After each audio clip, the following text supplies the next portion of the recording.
Et alors, je me fais volontairement l'avocate du diable, mais pourquoi, d'une certaine manière, imposer un quota sur le sujet de l'écologie, de l'environnement, et pas sur d'autres sujets ?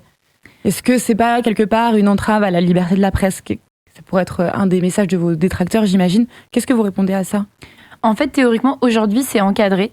La nouvelle définition du pluralisme qui a été obtenue en Conseil d'État par Reporters sans frontières dit qu'une information pluraliste, c'est aussi une information qui respecte la diversité des thématiques. C'est pas que les intervenants politiques, c'est aussi les sujets dont on parle, parce que par les sujets dont on parle, c'est une vision du monde qu'on incarne.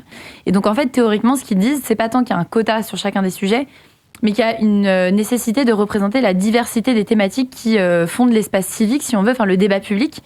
Et que si on ne parle pas suffisamment d'éducation, de géopolitique, de politique, de sport ou d'écologie, c'est un problème. Et donc nous, ce qu'on vient porter, c'est que sur l'écologie en particulier, puisque c'est la thématique la moins représentée quand on quantifie toutes les autres thématiques, il y a un problème de quantité, mais en fait, ce propos, on pourrait bien sûr l'élargir.